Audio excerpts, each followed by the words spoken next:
Oke, selamat sore semuanya. Oke, gini ya, hari ini kita bicara mengenai diabetes. Nanti untuk yang depresi kan berarti saya masih ada satu pertemuan lagi ya. Masih ada satu pertemuan lagi untuk yang untuk yang depresi nanti saya upload di YouTube.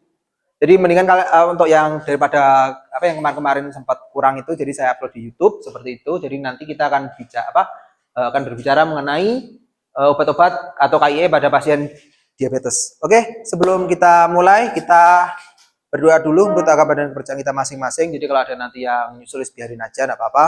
Berdoa menurut agama dan kepercayaan kita masing-masing. Mulai.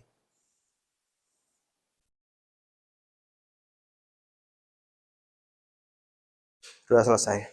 Oke.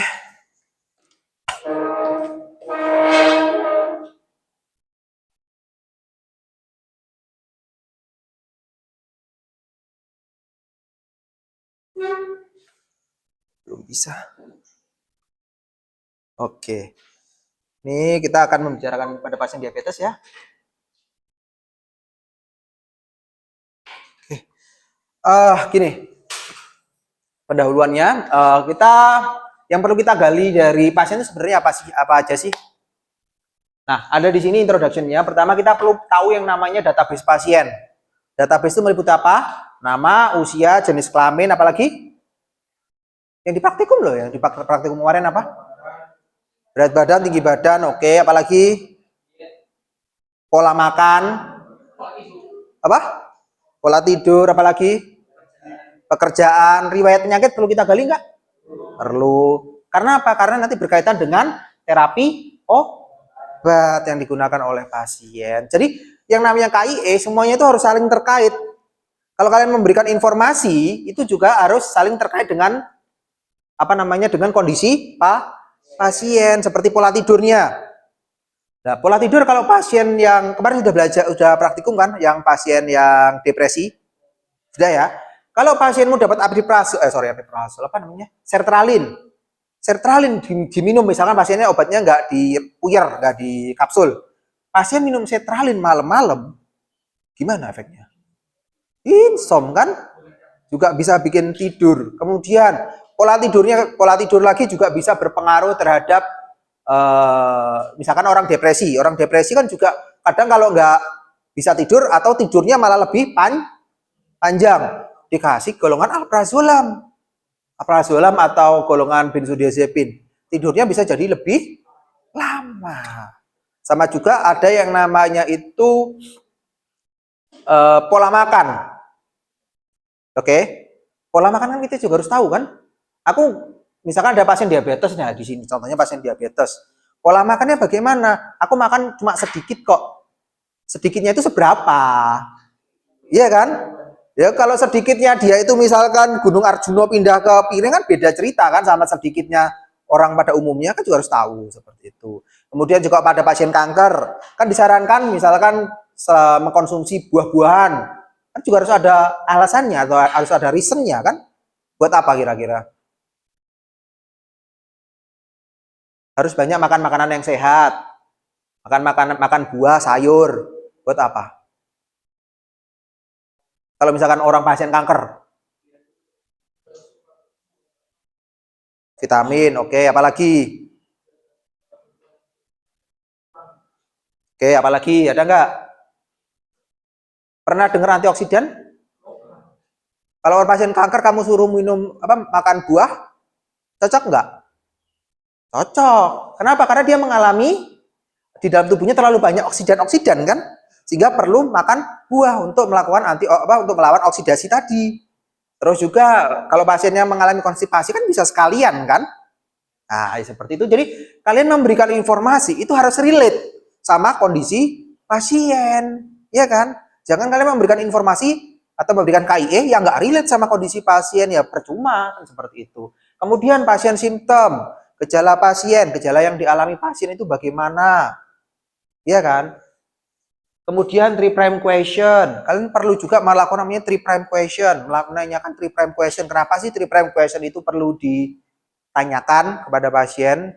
Tujuannya apa? Untuk meminimalkan yang namanya gap, celah. Karena apa? Coba kalian tahu nggak masih ingat nggak 3 prime question apa aja? Apa yang dijelaskan dokter terkait pengobatan penyakitnya. Kemudian apalagi? Cara pakai obatnya, apalagi?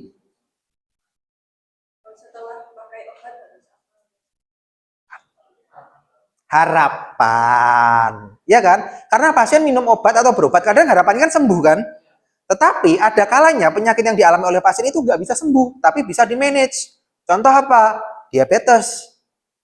Bener nggak?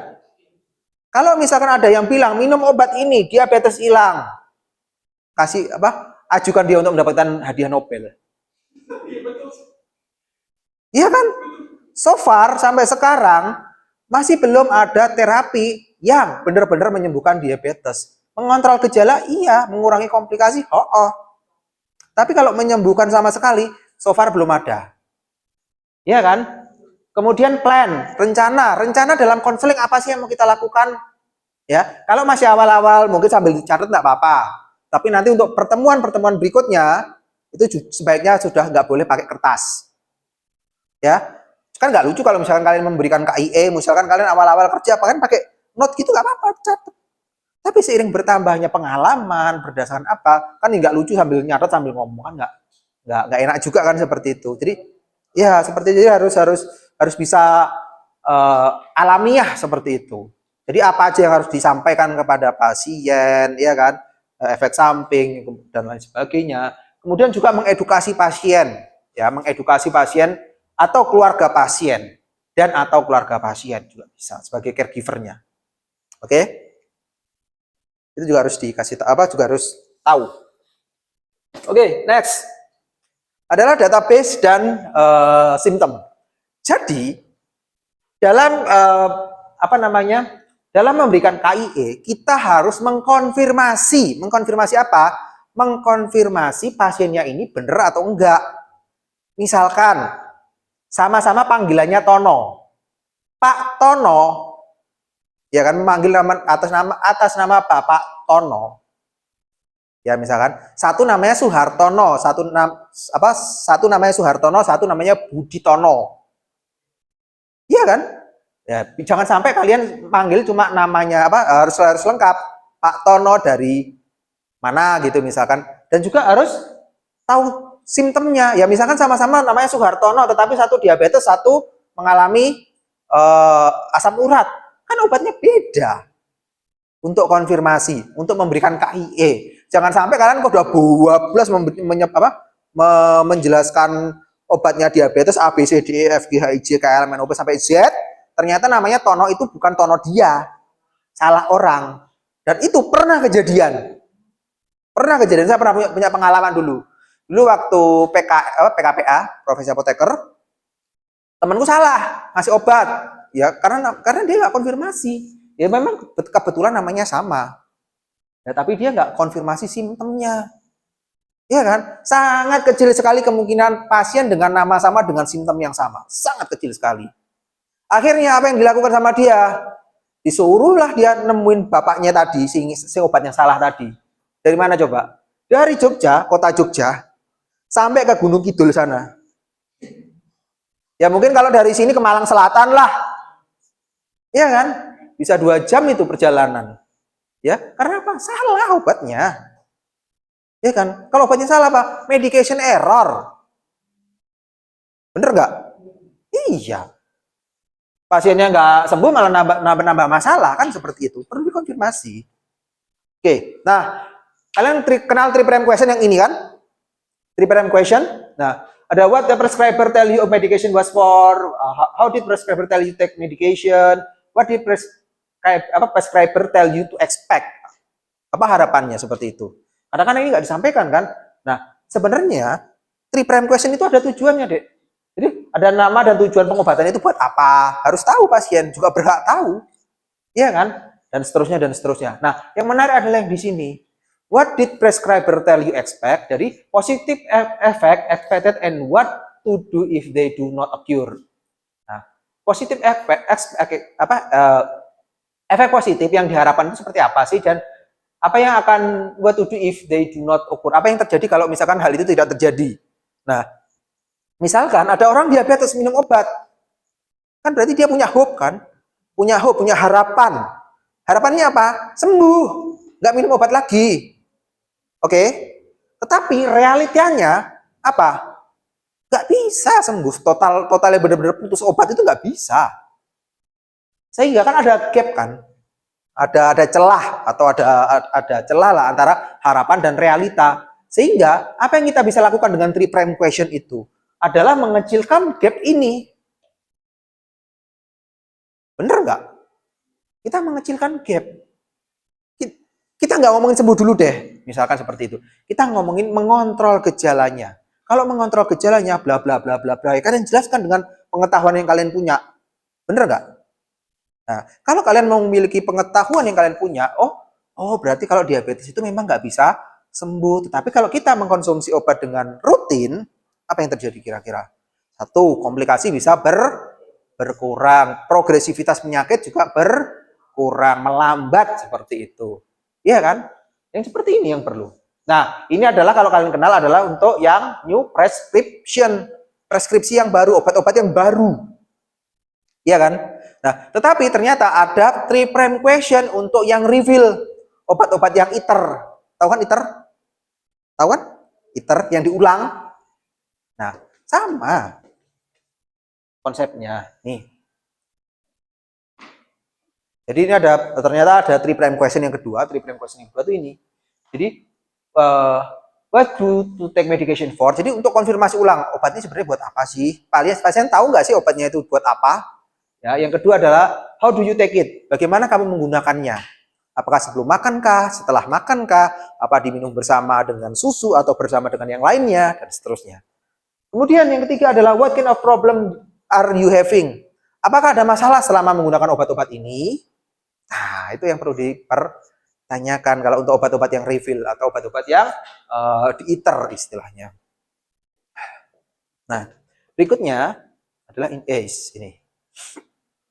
Nah, kalau kalian lihat di buku panduan di modul, itu kan ada apa ya? Isinya ada nama, kemudian dosage form dalam memberikan KIE. Kan dosage formnya tablet, ini supo, ini apa, ya kan? Kemudian ada dosisnya 3 kali sehari kah, 2 kali sehari 1 tablet dan seterusnya. Kemudian administrationnya, cara penggunaannya, apakah dia diminum, ataukah dimasukkan lewat bubur, ataukah dia dioles, atau diinjeksi. Kalau injeksi nggak mungkin resep keluar, ya kan? Ya. Kemudian penyimpanannya bagaimana, berapa lama dia boleh disimpan setelah dibuka, ya kan? Indikasinya buat apa? Itu juga harus dijelaskan. Kontraindikasinya pada kasus seperti apa? Ya kan? Kalau kontraindikasi itu ada 2 macam, ada 2 jenis kalau kalian tahu. Jadi ada kontraindikasi absolut sama kontraindikasi relatif. Apa itu? Yang namanya kontraindikasi kan berarti tidak boleh digunakan. Ya. Kalau yang namanya absolut dia mutlak tidak boleh digunakan. Contoh apa? Pasien dengan gagal ginjal, dia nggak boleh dapat gentamisin sama sekali. Kenapa? Karena kalau kena dia gentamisin, dol ginjalnya. Itu yang absolut, nggak boleh mutlak. Pasien pernah punya riwayat Stephen Johnson syndrome atau reaksi alergi, misalkan terhadap ampicillin. Kamu kasih ampicillin itu adalah kontraindikasi absolut, nggak boleh sama sekali. Tetapi kalau misalkan kontraindikasi relatif ya masih so-so lah, masih boleh digunakan. Tetapi dengan perhatian ekstra. Seperti itu. Nah, kita fokusnya dalam KIE itu adalah di 2 hal ini. Efek samping sama adverse effect. Kalian tahu bedanya antara adverse effect sama side effect? Efek samping sama efek merugikan. Nah, coba lihat gambar ini. Bagian besarnya yang hitam ini adalah adverse effect. Sedangkan yang di bagian dari yang hijau ini adalah side effect. Nah, yang membedakan apa sih? Yang membedakan namanya ada side effect. Side effect, efek samping. Jadi ada efek samping itu adalah suatu reaksi obat yang muncul akibat mekanisme dari suatu obat. Contoh, CTM, tahu? Tahu. CTM itu begitu diminum bisa bikin Tuh. Itu apakah efek samping atau efek merugikan? Efek samping. Karena apa? Karena itu masih berkaitan dengan mekanisme kerja obat dari si CTM tersebut. CTM bisa naik ke otak, kemudian menekan sistem saraf pusat, akhirnya bisa bikin mengantuk. Ada lagi nggak? Ada. Contoh NSAID. Tahu NSAID? NSAID. Oke, NSAID kenapa sih bisa bikin mah? Kenapa bisa bikin ulkus peptik? Tahu COX 1, COX 2? Oke, ini deh, tak gambar lagi.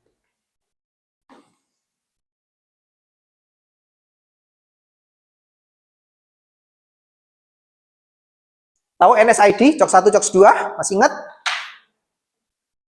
Nah, ini ada namanya NSAID.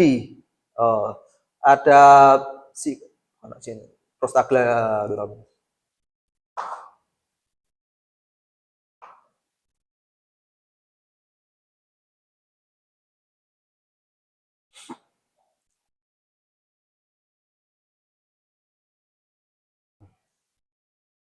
Oh, salah. Ini deh, gini. Prostaglandin.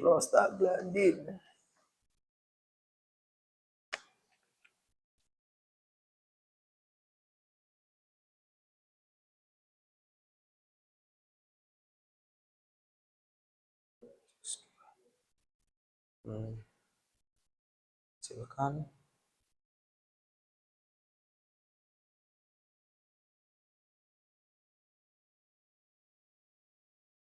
Ini polipid.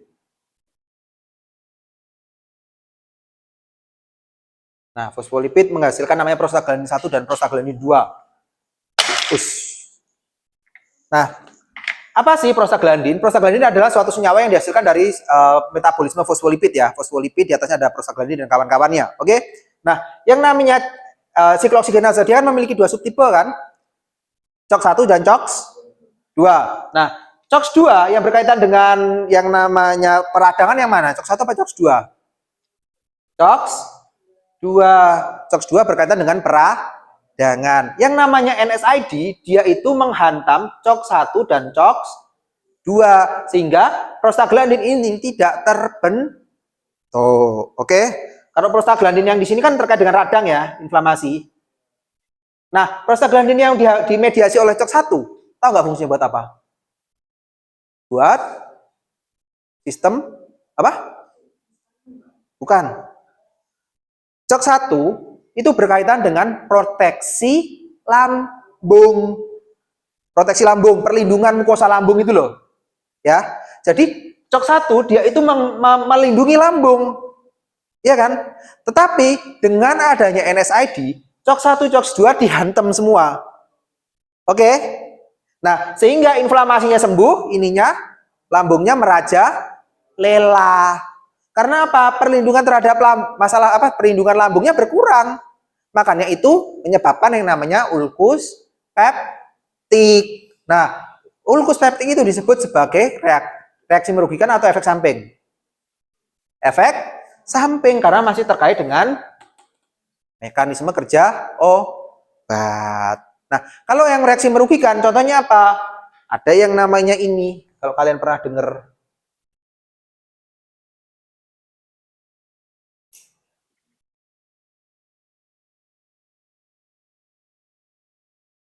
Drug induced liver in masalah liver yang diinduksi oleh obat. Ini nggak tahu. Nggak berkaitan dengan mekanisme. Misalkan ada suatu obat, kalian pasiennya minum, jebret. Kemudian dia mengalami jaundice. Tahu jaundice? Apa? Kuniknya berwarna kuning. Nah, ini termasuk reaksi merugikan karena tidak terkait dengan mekanisme kerja obat seperti itu. Nah, ada lagi namanya Stevens-Johnson syndrome. Kan nggak tahu kan apakah itu pasien minum paracetamol kemudian ujuk-ujuk gatel, kulitnya melepuh. Iya kan? Nah, itu kan karena nggak berkaitan dengan mekanisme, itu disebut sebagai adverse effect. Kemudian ada kita dan Pak IE kita juga perlu membicarakan mengenai efektivitas terapi atau target terapi. Ya, target terapi. Karena tadi di awal yang namanya kita menggunakan triple question itu juga ada harapan kan dari pasien. Contohnya, orang yang mengalami diabetes setelah minum obat, pertama gula darahnya adalah 300, harapannya dia setelah minum obat langsung turun jelek jadi 100 miligram miligram per desiliter. Kan itu harapan kan? Tapi kan nggak bisa langsung turunnya nggak bisa seperti itu, harus bertahap seperti itu. Nah, nih. Next, adverse effect. Adverse effect itu yang perlu disampaikan adalah terkait dengan hal ini. Apa? Yang pertama adalah dangerous, mengancam nyawa. Kalian pernah baca buku kan? Ya. Kan kalau misalkan kalian baca buku atau baca brosur obat ini dapat meningkatkan bla bla bla bla bla bla bla, banyak banget kan? Apakah semua reaksi merugikan itu harus disampaikan kepada pasien? Enggak semuanya. Ini yang penting. Yang pertama adalah yang dangerous, yang mengancam nyawa. Ya kan? Kan kalian bisa dituntut kan kalau kalian nggak menjelaskan hal ini. Misalkan ke pasien minum obat kemudian mengalami Stevens Johnson syndrome, bisa nggak kalian digugat? Mungkin. Iya kan? Nah, yang mengancam nyawa seperti ini perlu juga disampaikan. Ya kan? Kemudian ada lagi yang high prevalence, yang prevalensinya tinggi. Prevalensinya tinggi itu berapa persen yang misalnya mengalami kejadian, misalkan orang minum MST kemudian konstipasi kan tinggi prevalensinya. Kemudian minum CTM terus ngantuk kan prevalensinya tinggi. Nah, habis ini kalian mau lanjut apoteker semua kan, insya Allah. Ya, kalau apoteker ketemu sama saya bimbingan di rumah sakit, aku nggak mau kalian pakai ISO atau MIMS. Kalian install yang namanya Medscape. Medscape tahu kan? Medscape. Nah, dari situ kalian bisa ngelihat apa? Kalian bisa ngelihat yang ini, adverse effect ini. Nah, dari mana high prevalence-nya? Biasanya di dalam warning atau adverse effect itu disebutkan berapa persennya. Berapa persennya dia apa? Sehingga kalian bisa dalam KIE kalian bisa menyebutkan yang tinggi-tinggi aja. Ya, yang tinggi-tinggi aja, yang kecil-kecil enggak usah. Kemudian juga kalian perlu menyebutkan yang bahaya-bahaya aja supaya apa? Pasien aware. Ya kan? Pasien aware dan ngerti apa yang harus dilakukan. Bagaimana memanage-nya. Seperti itu. Ya. Atau kalau kalian masih punya duit ekstra, ya, atau orang tua kalian punya duit ekstra, beli buku DIH. Nih, Drug Information Handbook. Aku punya satu. Harganya dulu berapa ya? Aku beli tahun 2017. Itu harganya 1,3 juta. Hah? Walaupun namanya handbook, tapi nggak handbook banget deh. Hah? Nggak ada lah. Ya, kalau tebelnya segini. Tapi enak untuk dibaca tuh enak daripada buka laptop gitu kan. Tapi kalau sekarang lebih tablet lebih gampang kan seperti itu. Ya, kayak leksikon seperti itu. Nah, yang terakhir ada adverse effect yang mungkin bisa diperhatikan adalah ini. Dia mempengaruhi kepatuhan. Ada beberapa obat yang dia itu bisa mempengaruhi kepatuhan. Sebagai contoh adalah obat-obat seperti rifampicin. Rifampicin bisa menyebabkan urin berwarna merah. Oke, kalau berwarna merah, dan pasien yang akhirnya nggak kamu jelasin, kan bisa aja dibilangnya dia mengalami kencing darah. Iya kan? Kalau dia mengalami kencing darah, mau dilanjut nggak obatnya?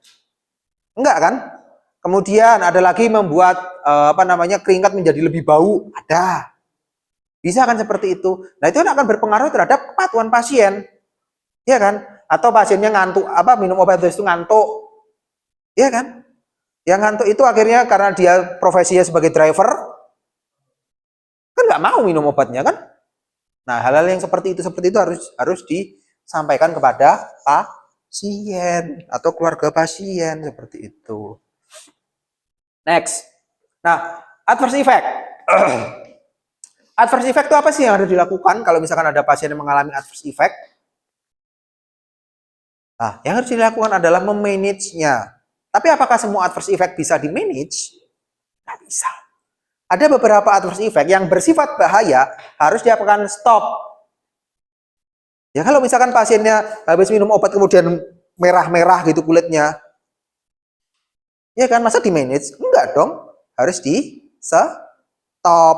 Harus stop kemudian mendapatkan perawatan yang lebih intensif, misalkan seperti itu. Tetapi selama bisa pasiennya di manage, ya harus di manage. Sebagai contoh, yang kemarin dapat praktikum dapat depresi siapa? Oke, dapat depresi. Pasiennya masih ingat obatnya dapat apa aja? Ada sertralin, apriprazol, alprazolam, apa lagi? Triexipenidil. Oke, efek samping dari sertralin apa? Salah satunya apa? Insomnia. Itu bisa di manage nggak? Bisa nggak? Bisa. Ya kalau misalkan obatnya diresep jadi satu, ya minumnya sebenarnya pagi. Tapi kalau dia obatnya petel-petel sendiri-sendiri, dia harus diminum apa? Jangan diminum malam, minumlah pagi. Supaya apa? Dia tidak mengalami insomnia. Terus lagi yang pertemuan praktikum yang sebelumnya, ada nggak pasien yang mendapatkan amlodipin? Ada ya yang di KIE pasien mendapatkan amlodipin. Itu menyebabkan apa sih? Hipotensi ortostatik. Bisa nggak di manage? Bisa. Berarti harus sebelum minum jangan langsung berdiri, duduk dulu 10-15 menit. Kalau sudah baru berdiri. Karena saya punya pengalaman juga waktu dulu bantu teman KKN. Pengobatan gratis dari puskesmas. Oke, pasiennya sudah sepuh, ya mbah-mbah gitu. Kan sepak. Kalau misalkan ada pengobatan gratis ya yakin mbah-mbah masih semangat.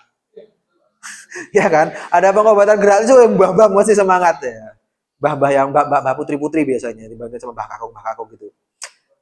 Minum namanya nifedipin. Masih satu golongan kan? Begitu minum karena tekanan darahnya agak tinggi, dikasih nifedipin, minum, jebret, habis itu langsung pulang, jalan belum sampai keluar loh, masih di teras, blok, geblak. Karena apa? Hipotensi ortostatik. Jadi darah tuh nggak sampai ke otak. Maksudnya apa? Darah itu seperti digondeli sama gravitasi. Jadi sehingga juk-juk black out. Blak. Ya kan? Sehingga hal tersebut kan efek samping tersebut kan bisa di-manage kan? Lagi kita kasih contoh.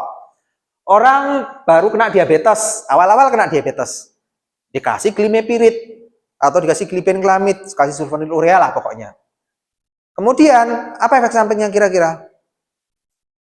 Efek samping dari sulfonylurea, bisa nggak dia mengalami hipoglikemi? Bisa. Tanda-tandanya apa hipoglikemi? Lemas. Begitu minum obat setengah jam kemudian langsung lemas, dredeg, keringet dingin. Iya kan? Itu bisa di-manage nggak? Bisa? Hipoglikemi? Bisa apa enggak? Bisa di-manage nggak atau bisa diatur enggak? Bisa apa enggak? Bisa. Makan apa? Makan permen atau minum teh hangat, seger meneh. Iya kan? Itu jangan sampai lupa loh, itu kebudayaan asli Indonesia loh, teh panas anget itu. Kebudayaan asli Indonesia, apapun penyakitnya minumnya teh panas anget. Real kan? Itu kebudayaan jangan sampai hilang. Nah, kalau yang ini kalau minum teh dingin itu adalah kebudayaan orang asing ini. Ya kan? Sekarang penyakit apapun minumnya mesti teh hangat, manis kan seperti itu. Jadi ada beberapa adverse effect atau beberapa reaksi merugikan yang bisa di-manage, tetapi ada juga beberapa reaksi merugikan yang tidak bisa di-manage. Kalau bisa di-manage, manage. Kalau enggak, ganti, stop atau ganti obat atau di stop atau ditambahkan obat lain. Kalau ditambahkan obat lain, contohnya apa? Masih ingat yang kasus depresi? Pasien dapat triexipenidil buat apa? Dapat THP. Mengatasi kekakuan otot. Iya kan, badannya kaku-kaku sakit semua kan? Mendapatkan kekakuan otot atau mengatasi gejala Parkinsonism. Kalau pasien menggunakan golongan apa? Obatnya? Ayo diingat lagi. Apa? Apriprazol. Apriprazol bisa menyebabkan apa? Menyebabkan gejala Parkinsonism, kaku-kaku badannya, sehingga dikasihlah namanya triheksi tadi untuk mengatasi efek samping tersebut. Kan nggak mungkin nggak di-manage dengan non farmakologi, ya harus di-manage dengan obat. Tapi kalau berbahaya ya udah stop ganti. Kalau misalkan yang stop ganti seperti apa contohnya? Pasien mengalami reaksi hipersensitivitas, kan nggak mungkin kasih obat kan? Ya udah stop ganti. Nah, berikutnya tadi kita membicarakan kalau pasien dalam memberikan KIE kan tadi ada adverse effect sama target terapi kan? Nah, dalam target terapi itu ada dua hal yang perlu kita perhatikan. Apa? Yang pertama adalah target terapi yang bersifat subjektif. Ya, kemudian ada target terapi yang bersifat objektif. Kalau subjektif itu apa sih? Subjektif itu adalah yang tidak bisa diverifikasi. Seperti contohnya adalah sakit kepala. Iya kan? Aku minum obat ini, kalau aku ngerasa pusing ya, aku kemudian minum obat, apakah kalian bisa bisa memverifikasi bahwa sakit kepalaku hilang? Enggak kan? Nah, itu adalah data yang bersifat subjektif, berupa apa? Simptom, berupa gejala.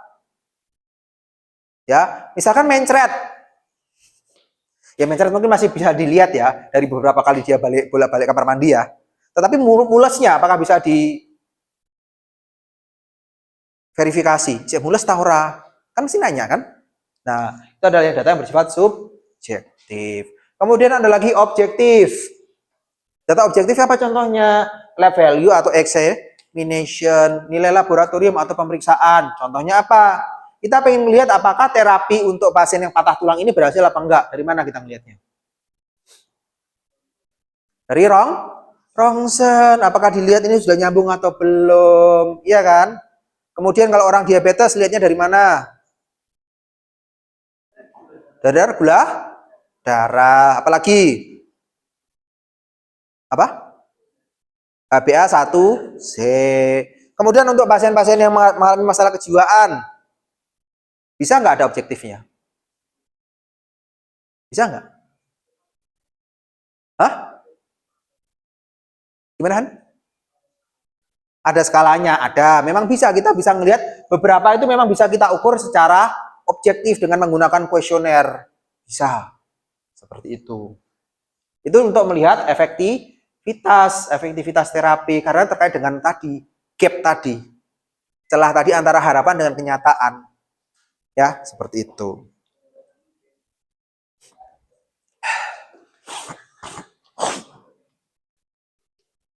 Nah, ini berikutnya adalah yang namanya target terapi itu adalah farmasis dan pasien itu harus memiliki persepsi yang sama tentang pengobatannya. Tadi makanya kita perlu menanyakan namanya 3' question. Supaya apa? Kita memperkecil gap tadi, celah yang terjadi tadi, sehingga kalau kecil itu menjadi satu persepsi yang sama antara si pasien, harapannya pasien dengan kenyataannya. Kan seperti itu. Kalau sudah sama, maka enak. Mau jalanin terapi gampang. Seperti itu. Nah, berikutnya ini adalah mengenai terapi. Nah, tadi target terapi juga harus kembali lagi ke 3' question. Nah, target terapi. Target terapi itu ada 4 kalau di sini. Yang pertama adalah cure, menyembuhkan. Ya. Jadi target terapi itu yang pertama adalah menyembuhkan. Contoh penyembuhan apa? Misalkan sakit kepala. Nyerinya hilang, migrennya hilang, vertigonya hilang, panunya hilang. Itu kan menyembuhkan kan. Kemudian yang kedua adalah mengontrol gejala. Orang depresi, ya. Orang depresi, apakah dia menyembuhkan depresi tersebut? Enggak. Dia hanya mengontrol simptomnya. Mengontrol gejalanya. Ya. Pasien skizofrenik, ODGJ, orang dengan gangguan jiwa. Apakah itu menyembuhkan? Tapi mengontrol gejala, mengontrol halusinasinya. Ya, mengontrol halusinasinya, mengontrol paranoidnya, ketakutannya. Itu dikontrol. Ya. Kemudian yang berikutnya adalah menurunkan komplikasi. Orang sudah kena diabetes lama, ya, orang sudah kena diabetes lama tapi baru ketahuan, sudah merembet kemana-mana. Nah, maka akhirnya dia mengkonsumsi obat rutin, teratur. Tujuannya adalah untuk salah satunya adalah menurunkan komplikasi yang terjadi. Atau komplikasi dari diabetes apa? Ada makrovaskular, ada mikrovaskular. Yang mikrovaskular tahu? Apa? Pokoknya 3 pati. Retinopati, neuropati, nefropati. Ya, berarti kematian. Tapi kalau neuropati apa? Neuropati kematian saraf. Tandanya apa? Kematian saraf itu, kematian saraf yang paling umumnya adalah bukan stroke. Pernah dengar kesemutan? Geringgingan bahasa Jawa nih. Nah, kesemutan. Nah, kalau orang diabetes, ya, diabetes itu kan nyeri. Coba kalian misalkan duduk seperti orang tahiyat akhir. Duduk gitu 1 jam, berdiri, apa rasanya? Ya kan? Sakit kan rasanya? Lah, bayangno kalau itu di tangan. Itu terjadi karena apa? Kematian sel-sel saraf yang ada dimanapun. Jadi di seluruh tubuh, saraf kan kalau kita ibaratkan kan sebagai kabel ya. Kabelmu itu dikerokoti sama tikus. Ya itu yang terjadi. Nyeri rasanya kayak kesemutan, minum NSAID nggak bakal sembuh-sembuh. Ya, harus pakai obat yang lain. Kan seperti itu. Seperti gabapentin, kemudian yang paling awal dulu deh mecobalamin. Mecobalamin, cyanocobalamin, pokoknya golongannya cobalamin. Habis itu bisa seperti golongannya capsaicin, itu bisa. Kemudian gabapentin, pregabalin, carbamazepin dan lain sebagainya itu bisa. Ya, seperti itu. Itu adalah untuk menurunkan komplikasi. Ya, jadi obat-obatan itu ada yang digunakan untuk menurunkan komplikasi. Yang terakhir adalah slow progression, menghambat progresivitas penyakit supaya nggak menyebar. Ya, jadi pengobatan itu tujuannya ya untuk itu, menghambat progresivitas penyakit. Itu juga bisa termasuk salah satu tujuan. Sehingga pasiennya juga harus tahu nih, dia ada di stage mana, apakah dia bisa disembuhkan, apakah hanya mengontrol gejala, kemudian ataukah dia menghambat progresivitas penyakit dan lain sebagainya. Oke, next. Nah, ini. Dalam target terapi, kita perlu memberikan namanya edukasi kepada pasien. Ya, kalau komunikasi kita kemarin sudah sedikit belajar mengenai bagaimana cara berkomunikasi. Ya, berikutnya adalah edukasi. Bagaimana kita memberikan edukasi? Kenapa sih pasien perlu diedukasi? Karena untuk meningkatkan ini, yang pertama adalah knowledge, meningkatkan pengetahuan terkait terapi yang digunakan. Bener nggak? Misalkan pasien kanker, di kasus tadi yang di praktikum, ya kan? Dia minum MST. Habis MST, dia mengalami konstipasi. Kan berarti pengetahuan kan itu. Nah, pengetahuan yang yang didapatkan oleh pasien itu untuk apa tujuannya? Untuk terapi non farmakologi. Iya kan? Kemudian ada lagi attitude. Dia bisa berkaitan dengan attitude. Attitude itu berpengaruh terhadap kepatuhan. Sikapnya dia bagaimana sih? Apakah positif atau negatif? Ya kan? Kita memberikan KIE itu akhirnya meningkatkan sikap positifnya dia kan harapannya. Kalau meningkatkan sikap positif harapannya adalah kepatuhannya akan meningkat. Loh, kok ada skill? Iya, skill, keahlian. Keahlian dalam apa? Pertama, dalam menggunakan alat-alat khusus. Misalkan pasien mendapatkan insulin. Iya kan? Kalau dia nggak ngerti gimana cara pakainya kan? Nggak terlatih. Kan harus dilatih dulu cara menggunakan insulin. Nanti kan ada kan untuk di praktikum berapa ya pasien nanti mendapatkan insulin pen. Kemudian pasien mendapatkan inhaler, bagaimana cara pakainya kan juga harus diajarkan kan? Harus disuntikkan kalau insulin harus disuntikkan di mana aja. Ya kan? Apakah boleh di satu tempat aja secara terus-terusan? Kan nggak boleh. Harus muter, harus bergilir. Bagaimana apakah itu ada tujuannya? Mesti ada. Ya kan? Nah, itu untuk penggunaan special device seperti itu. Kemudian jangan special device deh. Cara pakai sumpo aja loh. Kalau nggak diajarkan kan juga nggak ngerti kan pasien. Iya kan? Harus miring kah? Apa harus jengking kah? Iya kan? Harus miring, harus jengking, apa harus dibantu sama orang lain? Ya kan bisa, sebenarnya dia bisa pakai sendiri kan? Nggak harus perlu bantuan orang lain. Nah, seperti itu juga berpengaruh juga berkaitan dengan hal tersebut. Oke. Nah, kita ngomongin soal diabetes. Nah, diabetes, apa sih sebenarnya diabetes itu? Ya, diabetes itu adalah peningkatan kadar gula darah ya, misalkan pada orang-orang yang mengalami kegemukan, ya, dengan indeks massa tubuh lebih dari 23 kg per meter square dan lingkar perut kalau pria, ya, kalau misalkan pria itu lebih dari 90 dan perempuan lebih dari 80. Nah, ini adalah indeks massa tubuh untuk orang-orang Asia. Ya kan? Jangan pakai standar Eropa. Kalau pakai standar Eropa, kalian mesti kekurangan gizi semua. Bener kan? Kalau apa orang Eropa tuh sekitar 30-an. Indeks massa tubuh baru dibilang dia obes. Kalau orang Indonesia lebih kecil. Seperti itu. Nah, kemudian sedentary life, kurang aktivitas fisik, mager. Kalau bahasa sekarang mager. Hati-hati nih. Hati-hati nih. Resiko. Kemudian dislipidemi, riwayat jantung, hipertensi dan bla bla bla bla. Ya. Jadi penting kalau tadi kita kaitkan lagi deh ke awal. Kenapa kalian harus tahu pola makan pasien? Diet itu artinya apa sih diet? Pola makan. Ini loh. Resikonya kan ini kan. Tinggi gula, garam, lemak, rendah serat. Jadi kalau kalian mau menghindari ini, banyak-banyak makanan yang berserat. Bukan arti kata serat kalian mengambil dari rumput-rumput itu loh ya. Jadi makan makanan yang mengandung serat lah istilahnya. Itu. Nah, ini juga ada kaitannya. Misalkan kalau diabetes itu kan GDS-nya, gula darah sewaktunya targetnya adalah kurang dari 200. Kalau yang gula darah 2 jam GPP-nya 126. Kalau HbA1c-nya berapa targetnya? HbA1c?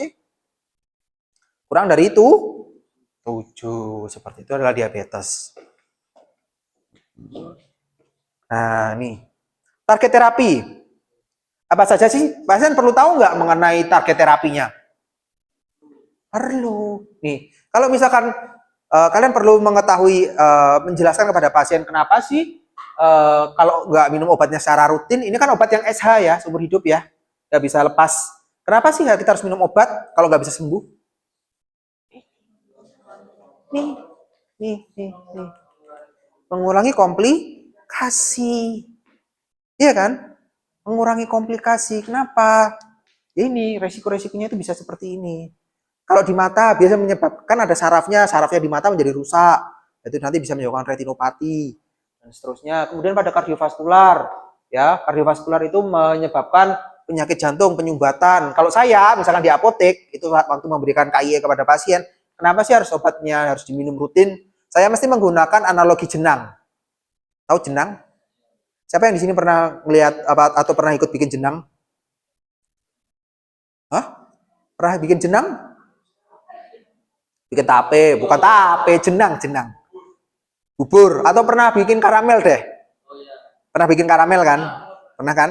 Kalau gula pertama dimasak dengan air yang cukup, bagaimana kira-kira? Encer atau encer ya? Tetapi kalau lama-lama dipanasin, menjadi padat dan kental. Bener nggak? Nah, kalau saya menjelaskan kepada pasien biasanya seperti itu. Nah, kalau Bapak Ibu misalkan tidak minum obat gulanya, kemudian tidak melakukan diet dengan baik, mengatur pola makan, maka di dalam tubuh Bapak Ibu itu nanti darahnya menjadi terlalu kental karena terlalu banyak gula sehingga bisa menimbulkan masalah begini begitu. Itu kan kita bisa menggunakan bahasa yang mudah difahami oleh pasien, menggunakan analogi, menggunakan perumpamaan. Iya kan? Kemudian kalau diabetes nggak terkontrol, ya, kemudian menyebabkan gangguan ginjal, ya nefropati seperti itu. Ya. Nah, kenapa harus minum rutin? Karena ini 10 sampai dengan 15 tahun. Jadi nggak melindungi langsung mengontrol gula darah sekarang, manfaatnya nggak didapatkan sekarang. Tetapi 15 sampai dengan 20 tahun mendatang. 10 sampai dengan 20 tahun yang akan datang baru manfaatnya dirasakan kalau mengkonsumsi obat dengan rutin seperti itu. Nah, kemudian ini kemudian menurunkan komplikasi dan mengontrol gejala. Gejalanya itu adalah 3 poli. Kalau orang diabetes, ya 3 poli apa? Polidipsi, polifagi, poliuri. Polidipsi apa? Dipsi bukan saudaranya yang dipsi, bukan saudaranya po ya. Ya. Jadi namanya polidipsi itu dia sering merasa haus. Halus. Dipsi itu minum. Pagi makan. Ya. Kemudian poliuri dia sering pipis. Seperti itu. Nah, ini ada lagi gejala-gejala tambahannya, jadi mengontrol simptom. Ya, contohnya yang paling sering apa? Ini. Luka sulit sembuh. Kalau saya biasanya menganalogikannya atau mengumpamakannya seperti ini. Kenapa sih orang yang diabetes itu bisa mengalami luka nggak mari-mari, nggak sembuh-sembuh? Yang pertama, karena sarafnya rusak.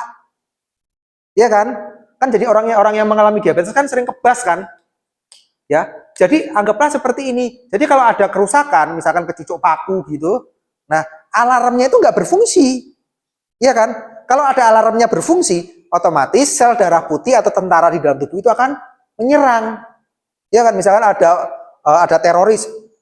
Kalau terorisnya dengan adanya diabetes tadi, si alarm nggak berfungsi sehingga polisi nggak tahu kalau di situ ada teroris. Tetapi kalau ada teroris, kalau gula darahnya terkontrol, maka alarm ini akan jalan seperti itu.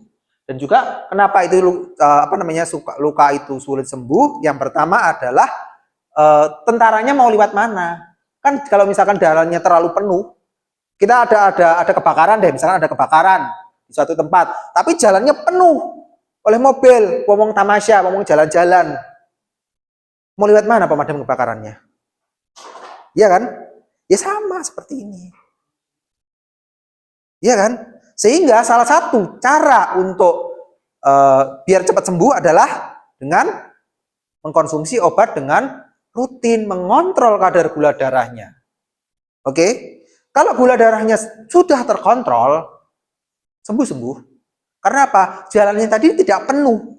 Ya, tidak penuh oleh gula, tidak macet. Sehingga pemadam kebakaran bisa lewat, kemudian keputihan. Iya kan? Keputihan dan seterusnya. Nah, ini paling ditakutin sama cowok nih biasanya. Impotensi. Ya, jadi yang namanya pengobatan target terapinya itu adalah pertama kalau orang diabetes adalah menurunkan komplikasi sama mencegah mengontrol gejala. Itu harus dilakukan bersamaan dengan obat-obatan. Oke. Nah, kalian sudah tahu ya obat-obat untuk orang yang mengalami diabetes apa aja? Yang pertama, insulin. Ya, insulin. Yang pertama adalah insulin. Insulin adalah sekarang ada banyak banget. Ada rapid, ada short, intermittent, long acting, premix, NPH, dan lain sebagainya. Bahkan sekarang ada yang namanya ultra long insulin. Seperti itu. Ya, kemudian ada yang namanya glucagon peptide 1 agonis. Ya, seperti liraglutid sama hexatenid.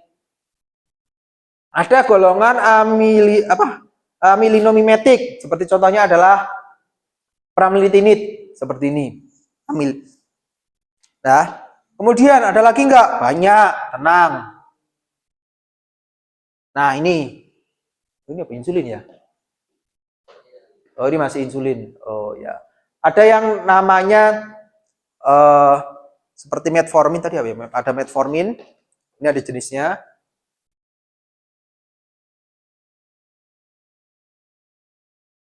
Ya, seperti ada lagi namanya golongan sulfonil urea. Kalau kalian ingat, sulfonil urea apa? Cuma ada 3 di Indonesia golongannya.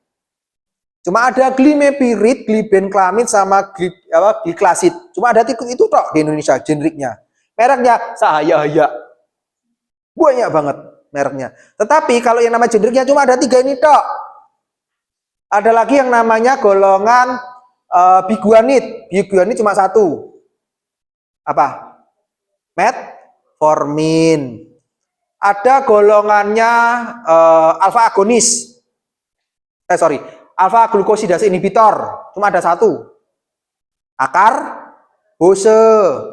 Ada namanya DPP4 inhibitor. Ada yang namanya golongan glitason dan lain sebagainya. Ya, ada banyak sekali.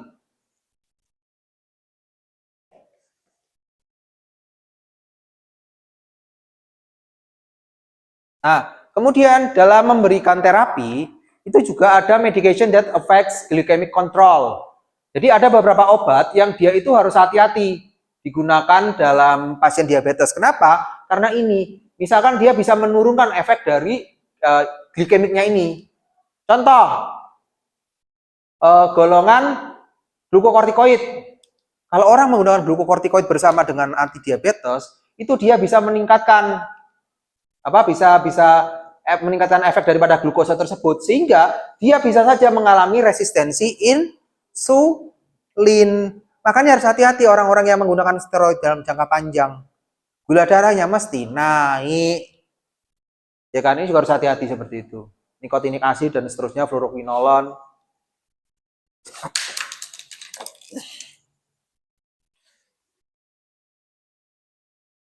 Next. Nah, ini adalah oral agent for diabetes. Nah, ini tadi tadi kan ada yang injeksi ya, ada yang namanya sulfonylurea. Sulfonylurea yang di Indonesia cuma apalin 3 aja, ya, 3 aja. Kalau kalian ngafalin obat gimana caranya ngafalin obat? Ngafalin, ya. Oke, hafalin nama generiknya. Jangan ngomongin nama merek, ya. Misalkan kalau kamu, oh apa sih efek samping dari Latibet? Latibet isinya apa sih? Ya kan? Oh, glibenclamide. Oh, ini bisa menyebabkan begini. Itu kan lebih mudah kalian daripada ngafalin nama merek. Kalau ngafalin nama generik enak, ya. Kalau di Indonesia ngapalin glibenclamide, nama merek dari glibenclamide, blenger yakin. Nih, kemudian ada lagi nggak? Ada. Nih, di Indonesia cuma ada 3 ini tok yang ada di Indonesia. Tadi apa tak sebutkan? Ada namanya gliburit. Gliburit nama lainnya apa? Gliburit nama lainnya adalah glibenclamide. Kemudian ada glipisid sama glimepirid. Cuma ada itu tok. Kalau short acting serotogogi, nateglinid belum ada. Seingat saya masih belum ada. Coba nanti dikonfirmasi aja di websitenya BPOM. Oke. Kemudian biguanid cuma ada 1 tok keluarganya. Apa? Metformin. Ya. Terus ada lagi thiazolidinedion. Contohnya di Indonesia cuma ada pioglitason. Ya, pioglitason tok. Rosiglitason udah nggak ada. Sudah almarhum. Karena efek sampingnya lumayan bahaya. Kemudian apalagi ada golongan akarbose. Ya, golongan alpha glukosidase inhibitor. Nah, alpha glukosidase inhibitor itu cocok digunakan untuk pasien dengan peningkatan gula darah 2 jam PP. 2 GPP-nya yang tinggi. Habis makan, weng. Karena kalian masih ingat nggak? Gula darah itu ada gula darah, pengontrol gula darah itu ada dua kan? Ada basal bolus, basal dan bolus. Kalau basal itu begitu kalian makan, insulin akan dikeluarkan. Tetapi ada insulin yang dikeluarkan dia terus-menerus selama 1 harian itu disebut sebagai insulin basal. Kalau yang bolus begitu kalian makan insulin naik, nah itu disebut sebagai insulin bolus. Seperti itu. Bolus ya, bukan bulus. Kemudian ada lagi ini gliptin, golongannya gliptin. Kalau bile acid sequesteran nggak ada di Indonesia kayaknya. Kemudian ada kombinasi. Ini juga banyak sekarang di Indonesia yang merupakan kombinasi. Ini adalah oral agent diet continue, rosiglitason. Nah, berikutnya. Tadi kan kita dalam memberikan KIE, kita fokus pada 2 hal aja. Berupa apa? Adverse effect sama effectivity. Adverse effect ya efek samping tadi. Effectivity. Nah, adverse effect yang mungkin terjadi apa? Yang pertama adalah dalam penggunaan insulin adalah peningkatan berat badan.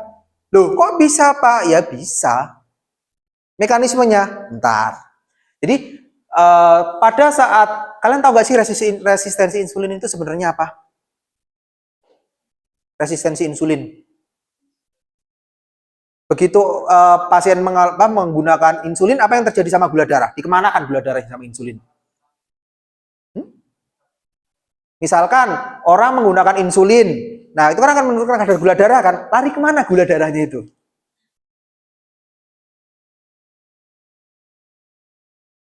Resistensi insulin itu tahu nggak sih apa? Sederhananya. Insulin pada saat kasus resistensi insulin ada nggak jumlahnya? Cukup nggak jumlahnya? Dihasilkan sama tubuh itu cukup apa enggak? Bukannya itu kalau itu adalah diabetes tipe 1. Tak buka nih pola pikir kalian nih. Apa sih yang membedakan antara diabetes tipe 1 dengan diabetes tipe 2? Kalau tipe 1 apa? Dia tubuhnya tidak menghasilkan insulin, sehingga terapinya mutlak insulin. Benar? Nah, diabetes tipe 2 apa yang terjadi sama pasiennya? Tubuhnya menghasilkan insulin enggak? Menghasilkan insulin, tetapi terjadi yang namanya resistensi insulin. Nah, insulin itu anggaplah kunci. Kunci, oke? Nah, resistensi insulin itu apa? Kuncinya ada, bisa dimasukkan, tetapi nggak bisa dibuka. Kunci. Nah, itu disebut sebagai resistensi insulin. Sederhananya itu seperti itu. Bener nggak? Nah, sehingga kenapa atau jumlahnya kuncinya kurang kan bisa juga resistensi insulin. Nah, kenapa insulin kenapa si si golongannya apa jenenge? Insulin itu bisa menaikkan berat badan. Nah, orang-orang yang diabetes kadang kan ada yang gula badannya kan turun drastis kan berat badannya. Itu kenapa? Karena gula yang harusnya tadi disimpan itu terbuang. Nah, tetapi dengan adanya insulin ini dia bisa menaikkan berat badan. Gula yang harusnya tadi dibuang, yang harusnya tadi karena ada kerusakan tadi, dia bisa dibuka sama insulin. Sehingga gula tadi yang harusnya tadi berada di selasar ini bisa masuk ke dalam kelas. Iya kan? Di selasar itu maksudnya apa? Di pembuluh darah. Penyimpanan gula itu ada di mana sih? Tahu nggak kalian tempatnya? Gula itu disimpan di mana? Di otot. Di otot. Dia disimpan di otot sama di liver.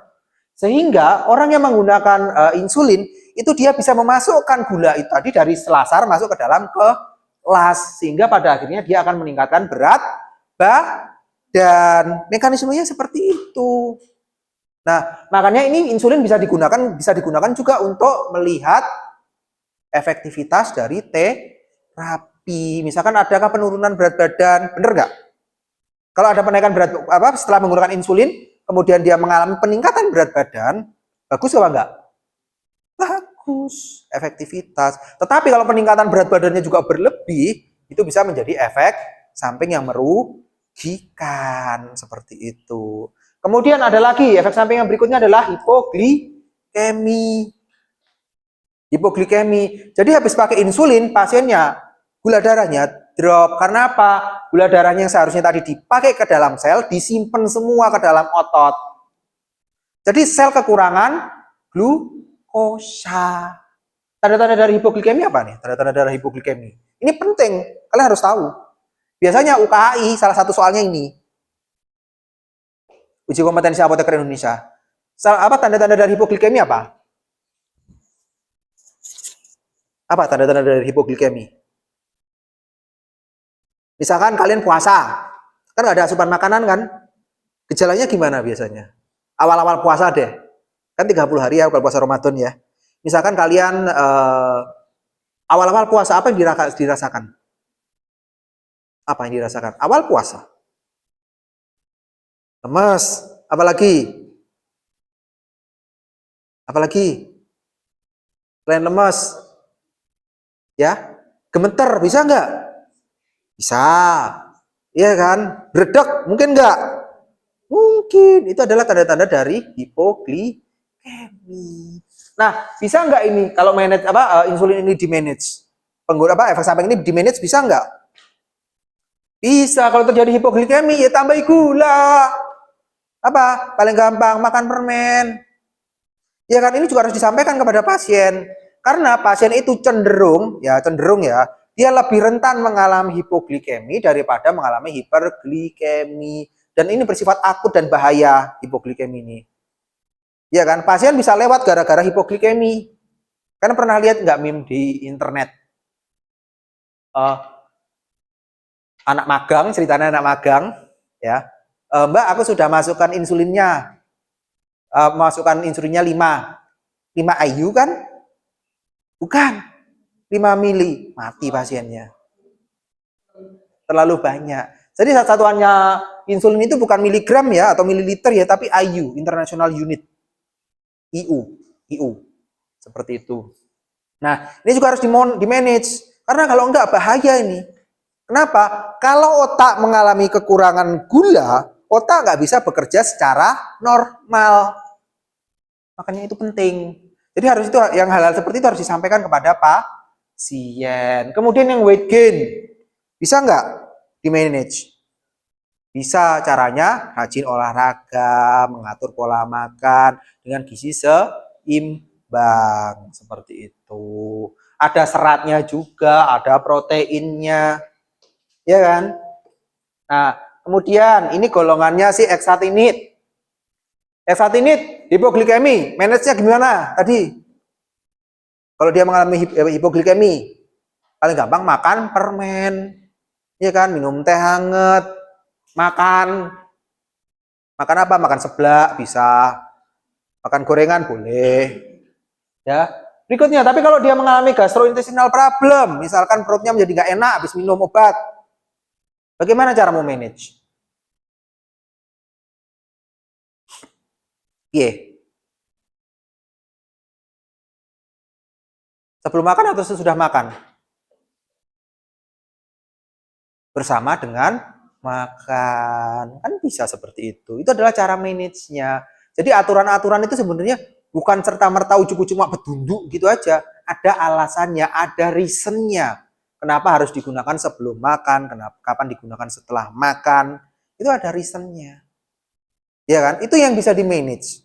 Tetapi ada beberapa kasus, wah gak ketok ya. Nah, ada pasien ini beberapa yang menggunakan eksanitid itu, dia mengalami namanya akut pankreatitis. Nah, kalau dia mengalami akut pankreatitis, apa yang harus dilakukan? Habis minum obat tuh, kemudian 2-3 hari kemudian mengalami akut pankreatitis, sakit di sini, di pankreasnya sini. Ya, apa yang harus dilakukan? Stop. Kan bahaya kan itu. Yang tak kasih warna merah itu bahaya itu. Di stop, lapor ke dokternya. Iya kan? Ya kalau dilapor harus dilaporkan itu. Hal itu harus dilaporkan. Iya kan? Karena bisa berbahaya, mengancam nyawa seperti itu. Dan kalau udah di stop, kemudian akhirnya dia bisa mendapatkan obat yang lain untuk untuk mengatasi pankreatitisnya itu. Iya kan?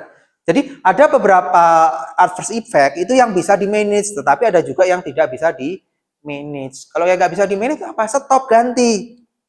Tetapi kalau masih bisa di-manage, ya di-manage secara non-farmakologi. Kalau non-farmakologi nggak bisa, baru pakai obat. Kan gitu. Konsepnya tuh seperti itu, sederhana. Oke, ini liraglutid masih sama, dia bisa menyebabkan mual, bisa menyebabkan muntah, perennialitid. Nah, ini yang berikutnya adalah sulfonylurea. Ya, sulfonylurea kan sama kan? Hipoglikemi sama. Hipoglikemi sehingga beberapa orang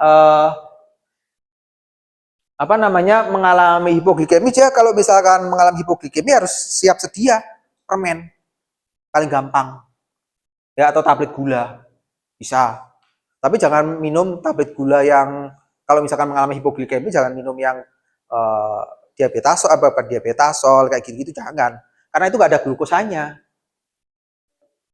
Iya kan, ya gula biasa, karena dia gula darahnya lagi drop. Nah, berikutnya dia akan berpengaruh terhadap hiponatriemia, kadar natriumnya turun. Nah, kalau natriumnya turun, itu akan berpengaruh terhadap kelistrikan tubuh. Karena apa? Yang namanya ion, itu kan listrik ya, ngomongin soal listrik. Nah, itu kan berpengaruh terhadap otot, jantung, dan lain sebagainya. Jantungnya maksudnya bagaimana dengan jantung? Dia akan berpengaruh terhadap konduktivitas dari jantung. Masalah pada jantung ini, ya, seperti itu. Itu yang paling gampang. Sulfonylurea. Tadi apa sulfonylurea yang ada di Indonesia cuma namanya 3 tadi? Apa? Glibenclamid, gliklasid, sama glimepirid. Oke, next. Ini adalah contoh dari glimepirid. Dari glimepirid itu bisa menyebabkan hipoglikemi, gampang. Berikutnya adalah disinus glijeng. Kalau gliang apa yang dilakukan? Habis minum obat, kemudian gliang. Istirahat. Bener enggak? Ya istirahat. Jadi kalau misalkan terjadi, tetapi apakah ini frekuensinya sering? Ya. Makanya tadi kan perlu kalian harus tahu apa namanya efek samping yang banyak di terjadi itu apa sih? Sehingga kalian bisa memberikan, oh kalau misalkan terjadi gliang ini, istirahat dulu, baru kemudian beraktivitas. Kemudian bisa mual, bisa nggak? Nah kalau mual apa yang harus dilakukan? Minumnya sebelum atau sesudah makan?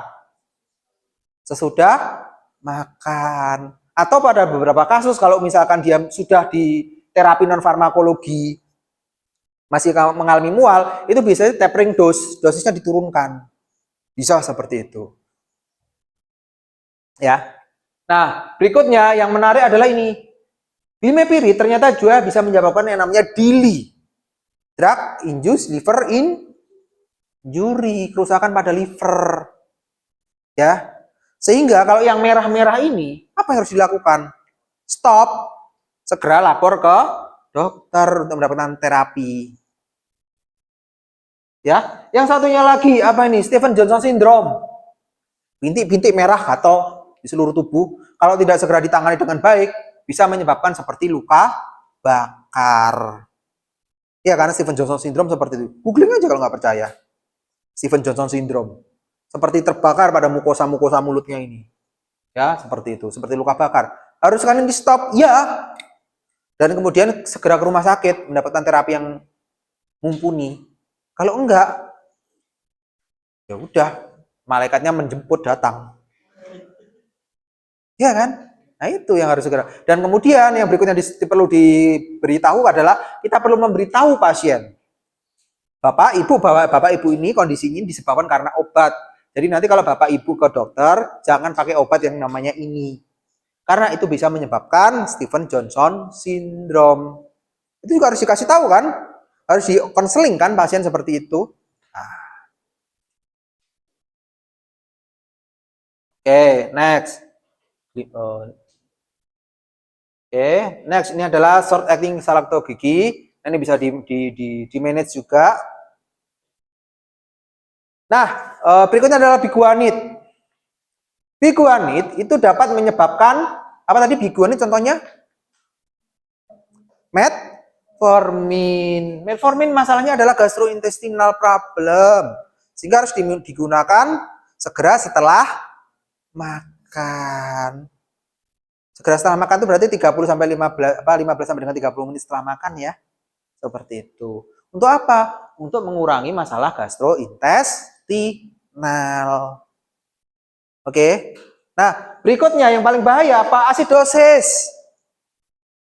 Asidosis laktat. Itu harus hati-hati. Dan juga yang namanya kalau namanya kontraindikasi kan tadi saya bilang ada kontraindikasi ada dua kan ya? Kontraindikasi apa? Kontraindikasi yang bersifat relatif dan absolut. Jadi kalau kontraindikasi misalkan pada pasien dengan masalah fungsi ginjal, sebaiknya ini nggak boleh digunakan. Ya, apalagi dengan batas clearance kreatinin tertentu, saya lupa batasnya berapa. Nggak boleh digunakan. Karena bisa menimbulkan namanya ini, apa asidosis laktat. Asidosis laktat itu bisa menyebabkan sakit kepala, confusion, koma. Iya kan? Apa? Kalau yang pada intestinal itu bisa diare, kemudian otot itu bisa jadi lemah, jantung itu menyebabkan aritmia, heart rate-nya meningkat dan seterusnya. Ya, seperti itu.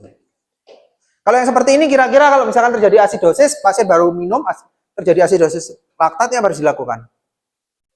Ke dokter. Kalau asidosis obatnya pakai apa? Asidosis tahu kan apa asidosis? Acid, asam. Apa? Apa yang jadi asam? Tubuh kita apa yang menjadi asam?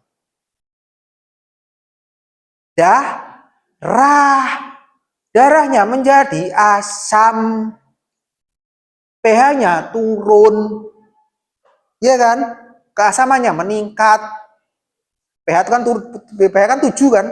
Jangan bawa pikir 7 itu turun jadi 6. Enggak, 7, sekian-sekian 3 angka apa? 2 atau 3 angka di belakang koma aja turun itu udah asidosis. Tuh. Ya kan? Nah, kemudian ada lagi enggak? Ada. Ini golongan thiazolidindion. Nah, golongan thiazolidindion itu juga bisa menyebabkan water retention. Retensi cairan di dalam tubuh, penumpukan cairan. Ya. Solusinya gimana? Kalau misalkan seperti itu, ya udah kita ngomong ke dokter atau nanti bisa ditambahkan obat seperti golongannya furosemid. Ya kan, untuk untuk mengurangi retensi cairan tadi. Nah, cara membedakan apakah seseorang itu kalau misalkan bengkak ya, misalkan kalian di apotek gitu ya. Mbak, aku mau cari obat buat bengkak atau bagaimana istilahnya? Apa mencari obat buat di rumah sakit lah seperti itu. Ada pasien mengalami, ya ini kejadian lucu juga nih. Ada temanku bilang waktu S2, teman S2 ya, konyol juga itu seperti itu. Dia mengalami pasiennya mengalami retensi cairan. Begitu dicek enggak, ternyata pasiennya memang gemuk. Iya kan, kalau penumpukan cairan kan jadi kayak lebih banyak cairan di dalam tubuh kan bisa jadi lebih kelihatan lebih gemuk, tapi karena memang pasiennya gemuk seperti itu. Membedakannya cuma tinggal dipencet aja. Kalau dia dipencet ini baliknya lama, berarti dia ada penumpukan cairan. Tapi kalau cepat enggak. Coba deh, seperti itu. Weight gain, oke. Berikutnya adalah bone fracture. Harus hati-hati, apalagi pada pasien yang sudah sepuh. Ya, bisa menyebabkan bone fracture, fraktur tulang. Kalau fraktur tulang, hati-hati. Ya. Berikutnya, thiazolidindion itu yang menariknya adalah dia bisa menyebabkan ovulasi. Kalau yang pakai KB, ovulasinya bisa di stop, efeknya diturunkan, jeder, terjadi ovulasi. Ya, kalau terjadi ovulasi kan seperti ini. Ya bisa menjadi produk apa ya istilahnya, anaknya menjadi produk yang bukan produk ya, anak yang tidak direncanakan seperti itu. Iya, karena kegagalan kontrasepsinya itu. Jadi itu harus disampaikan pada pasien-pasien yang mengkonsumsi thiazolidindion. Ada lagi juga DILI. Kalau DILI kan sudah harus dibahas, harus di stop kan, seperti itu. Nah, ini adalah alfa glukosidase inhibitor. Apa tadi alfa glukosidase inhibitor contohnya? Akarbos. Dia bisa bikin kembung, nggak nyaman, flatus, ngentutan. Sehingga kalau hal ini terjadi, apa yang harus dilakukan? Dia harus digunakan bersama dengan makan. Bersama dengan makan. Jadi yang namanya sebelum dan sesudah makan itu ada reasoningnya ya, ada alasannya. Nah, kemudian juga dia bisa menyebabkan DILI, drug induced liver injury.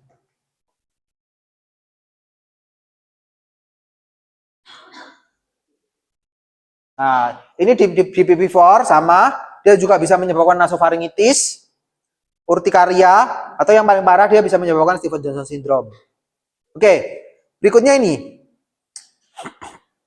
Ya, adverse effect, don't always treat adverse effect with medication. Jangan selalu kalau ada masalah terkait pengobatan diselesaikan dengan obat. Karena yang namanya obat itu juga memiliki efek samping atau efek yang tidak diharapkan. Bener nggak? Misalkan ada pasien mendapatkan obat A. Oke, muncul efek mendapatkan obat A, kemudian muncul efek samping B. Ya. Efek samping B itu diobati oleh obat X. Oke. Nah, dari efek samping B ini tadi muncul efek samping C. Efek samping C diobati dengan obat Y. Iya kan? Terus saja nggak rampung-rampung. Iya kan? Itu. Nah, yang bisa kita lakukan adalah yang pertama adalah stop and change. Hentikan dan ganti. Ada pasien menggunakan obat antibiotik mengalami Stevens-Johnson syndrome. Masa arep mbok paksa pakai obat yang menyebabkan mengalami Stevens-Johnson syndrome? Kan nggak bisa. Berbahaya bagi pasien tersebut. Ya kan? Nah, kemudian kita bisa menggunakan medicine. Kita bisa menggunakan obat-obatan. jika nggak ada pilihan lain. Atau kalau misalkan kalau misalkan bisa di manage tanpa menggunakan obat-obat, ya udah manage adverse effect dengan apa? Terapi non farmakologi. Iya kan? Kalau ada peningkatan berat badan, terapi non farmakologinya bagaimana? Olahraga, mengatur pola makan. Iya kan? Kalau mengalami hipoglikemi, apa yang harus dilakukan? Minum minuman yang manis. Iya kan? Nggak harus teh, kopi juga boleh tapi manis. Iya kan? Yang mengandung gula lah pokoknya. Atau kalau enggak langsung induk gula di dapur juga bisa. Ya bisa seperti itu. Ya. Jadi adverse effect nggak harus selalu di manage dengan menggunakan obat. Bisa dengan cara yang lain. Oke, tadi kita membicarakan mengenai efek adverse effect. Berikutnya adalah kita membicarakan mengenai effectivity. Nah, effectivity kan tadi ada dua saya sebutkan ya. Ada subjektif, ada objektif. Yang subjektif apa? Gejala. Harus kita kontrol gejalanya. Kita tanyakan kepada pasien bagaimana gejalanya. Apakah sudah berkurang atau belum? Ya kan kalau ada luka, bagaimana lukanya? Itu juga bisa seperti itu. Itu yang bersifat subjektif. Ada lagi objektif. Kalau objektif untuk pasien mengalami diabetes apa? Parameternya? Ada gula darah. Gula darah itu ada berapa? Ada berapa? Ada 3 kan gula darah. Ada gula darah puasa, ada gula darah acak, ada gula darah 2 jam postprandial. Nah ini yang paling bagus yang mana? Kalau yang 3 kita bandingin 3 dulu deh ini. Yang paling bagus yang mana? Gula darah puasa. Ya kan? Tetapi ada kalanya pasien-pasien juga cheating, curang. Ini pernah dilakukan oleh almarhum ibu saya. Ya kan? Curangnya bagaimana?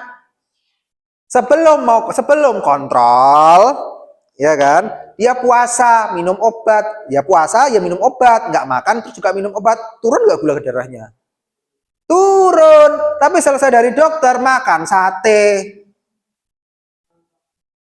Ya kan? Begitu dilihat di rumah, gula darahnya naik. Makan yang manis-manis, langsung gula darahnya naik. Itu juga harus hati-hati seperti itu untuk cheating, pasien yang cheating gitu. Ada. Nah, tetapi yang bagus adalah ini HbA1c. HbA1c itu adalah hemoglobin yang terglikasi oleh gula darah. Dan ini pasien nggak bisa bohong. Nggak bisa di cheating ini. Kenapa? Jadi kalau parameter antara glukosa darah sama HbA1c bagusan mana? Bagusan HbA1c. Kenapa?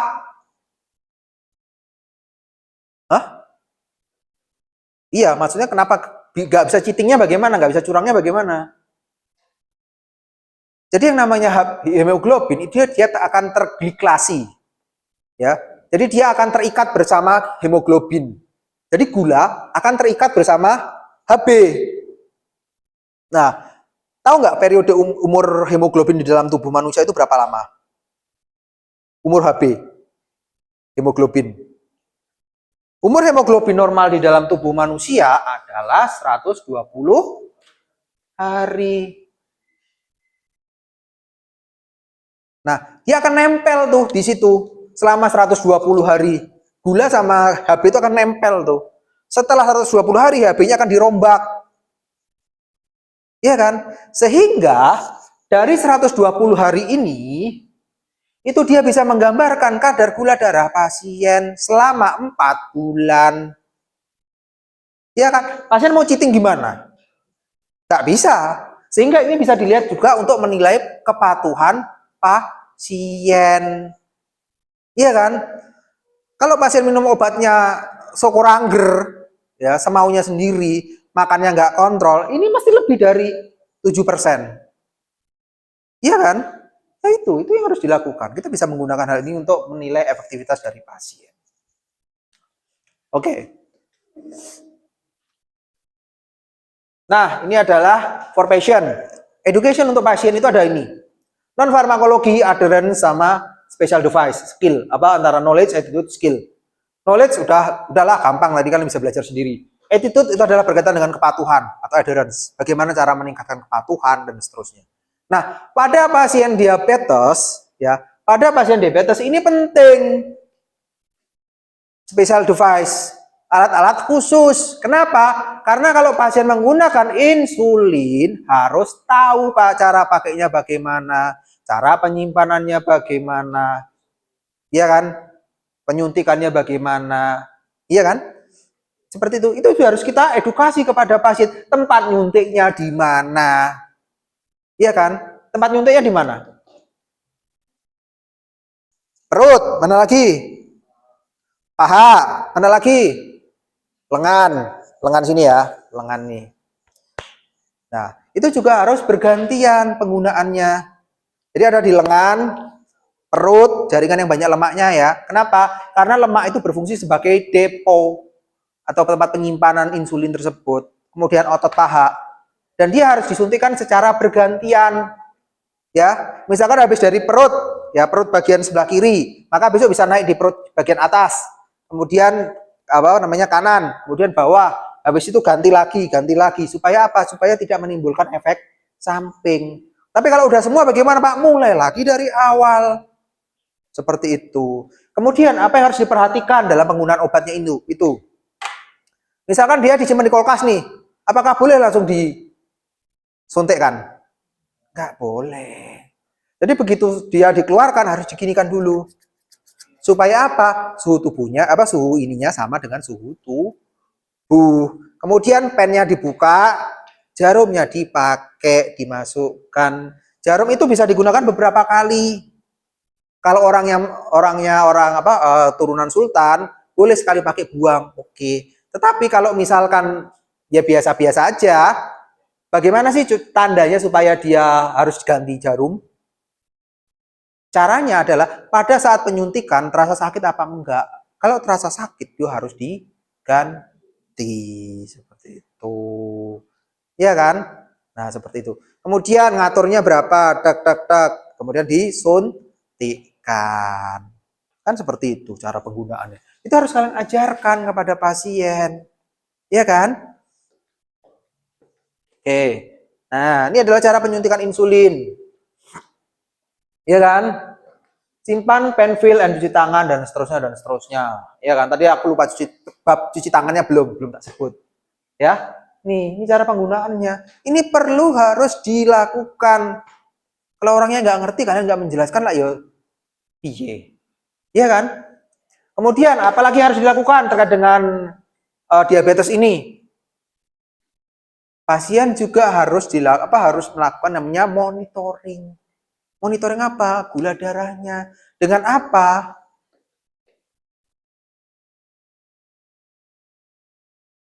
Self monitoring blood glucose. Pasien harus diajarkan bagaimana seperti ini. Iya kan? Bahkan sekarang di luar negeri sudah ada alat baru.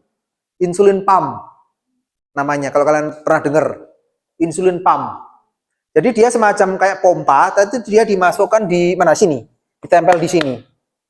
Dia akan memantau kadar gula darah sesuai dengan gula darah pasien tersebut. Kalau misalkan gula darahnya itu terlalu tinggi, dia akan mengeluarkan sesuai dengan gula darahnya tersebut. Dan itu akan connect ke device kita. Ke HP kita akan connect. Seperti itu. Nah, kalau di Indonesia masih belum ada, setahu saya. Kalaupun ada, mungkin harganya masih lumayan mahal. Nah, tapi kan kita bisa melakukan hal ini untuk tracking. Bagaimana sih gula darahnya? Ini juga penting dilakukan, perlu dikasih tahu perlu difahami oleh caregiver dari diabetes tersebut. Misalkan anaknya. Apakah setiap hari perlu? Enggak. Ya mungkin 2 hari sekali atau 3 hari sekali. Ngecek yuk. Cara pemakainya bagaimana? Kan cuma cedik seperti itu. Iya kan? Tapi ini penting untuk dilakukan. Supaya apa? Kita tahu track record dari gula darahnya ini seperti apa. Untuk apa? Untuk adjustment dose juga. Bener apa enggak? Iya, seperti itu. Yang ini kan berupa edukasi kan? Edukasi. Dan ini edukasi bukan buat nur diagnosa loh ya ini. Tetapi untuk monitoring. Seperti itu. Nah, ini next. Jadi bagaimana sih edukasi selain dari pasien, kita juga harus bisa mengedukasi caregivernya atau keluarga yang satu rumah. Ya, keluarga anaknya, misalkan sama anaknya, tetapi anaknya nggak tinggal satu rumah, kan repot juga kan. Misalkan untuk mengingatkan waktu minum obat, Ya misalkan anaknya kalau siapapun yang tinggal satu rumah itu harus juga diedukasi si diabetes tersebut. Kenapa? Karena yang namanya caregiver itu sebagai support sistem pendukung dari pasien tersebut. Iya kan? Nah, untuk apa? Untuk mengingatkan kepatuhan minum obat pasien. Kalau pasiennya patuh terhadap obat yang digunakan, apa yang terjadi? Kemudian bisa menunda apa namanya? Menunda astagfirullah, lupa kan. Memperlambat progresivitas penyakit, ya kan? Yang seperti itu efektivitas terapinya juga jadi meningkat kalau pasien patuh menggunakan obat. Bener nggak? Jadi juga harus kalau bisa memberikan konseling, berilah konseling orang yang satu rumah. Ya kalau misalkan dia di rumah sama apa namanya asistennya aja, asisten rumah tangga, ya konseling si asistennya tersebut. Ya seperti itu. Ya kalau anaknya satu rumah ya konseling anaknya. Seperti itu. Ya, oke, yang terakhir. Ya, walaupun diabetes itu adalah penyakit seumur hidup, tetapi bisa dikontrol nggak? Bisa. Nah, tips untuk komunikasi dalam diabetes pasien diabetes yang pertama adalah memotivasi pasien. Walaupun penyakit ini nggak bisa sembuh, tapi kan bisa dengan namanya menggunakan obat dengan baik, itu kan kualitas hidupnya juga bisa naik kan? Kalau nggak rutin dia mengalami gagal ginjal, tiap 2 hari atau 3 hari sekali cuci darah, bagaimana kualitas hidupnya? Jelek kan?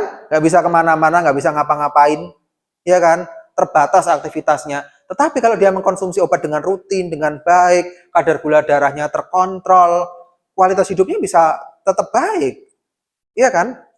Itu motivate patient. Kemudian yang berikutnya adalah dengarkan dengan empati. Ya, kalau pasiennya misalkan, ya apalagi kalau misalkan orang-orang diabetes kan kadang ya, apalagi orangnya sudah mulai usur kan kadang kita ajak ngobrolnya malah ngalor ngidul ngetan ngulon, ya kan? Ya udah dengerin aja dengan empati, tetapi kalian juga harus punya apa namanya kontrol. Oke ibu, tadi kalau misalkan udah selesai, apakah bisa digaruk lagi? Kalau enggak, bablas, apalagi orangnya super ekstrovert gitu, ya kan? Bisa ngobrol 3 jam 4 jam merah rampung-rampung. Oke, sampai sini kira-kira ada yang mau ditanyakan mengenai KIE? Nanti kalau kalian profesi apoteker, yang kayak begini itu menjadi ujian akhir loh ya.